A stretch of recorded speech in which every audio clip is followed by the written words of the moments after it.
The 1960 convention, though, as I said, was the one that I remember as the first big trip where we were there for 3 weeks almost and did three programs in a row. Like the platform chairman the Sunday before.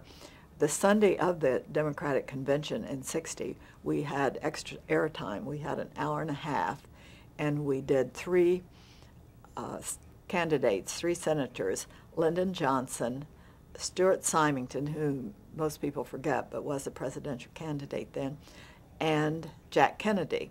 And we had to do the program from the headquarters hotel. It was just a mob of people, and we knew it was going to be. It had been for days beforehand. So we had arranged for NBC to assign one person of some sort to go along with the candidate all that day, or at least near airtime, to make sure that they broke off what they were doing and got to the studio on time. They were all having rallies in or meetings in different parts of the hotel, but you could barely get through the halls. The elevators were jammed, and the police had been very cooperative. Spivak knew the chief of police in Los Angeles, had talked with him about some crime matters in general, not personal, and he had agreed to, I think he assigned about 12 people that were around the hotel to help us with the studio, and we had a lot of NBC executives. And for this program, we were using what was normally, I think, a nightclub room. And we had given out tickets because all the three guests wanted certain aides and certain guests to be there, and NBC wanted some people. And we had room for about 100 people, a chair set up. And so we had tickets printed and gave them out. But before airtime, when these people started coming in, there were all of these hundreds of people milling the hallways who also wanted to come in, and it became a physical problem to keep people from barging in.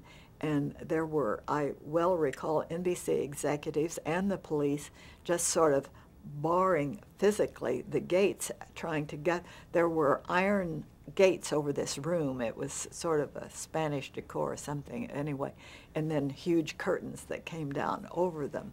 And they had great trouble getting those gates closed to keep people from barging in.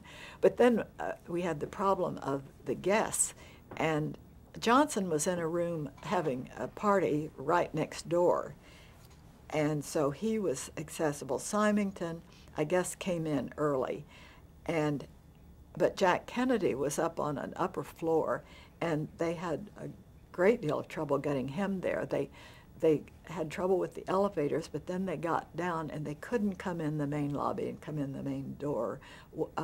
They had to take him down into the basement through the kitchen, and they said they were all climbing over dirty dishes and things, and they came up a stairway in the back of this room where we were, and he got there just a few minutes before airtime.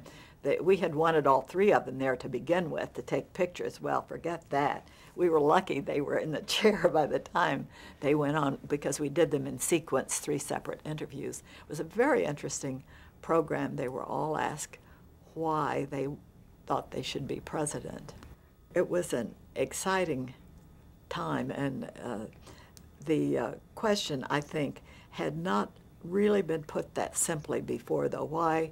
I believe it was, why do you want to be president?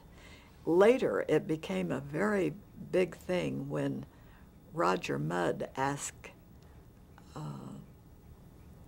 Teddy Kennedy this in a later presidential contest, and Teddy did not have a good answer to it, which amazed us because it had been asked of his brother.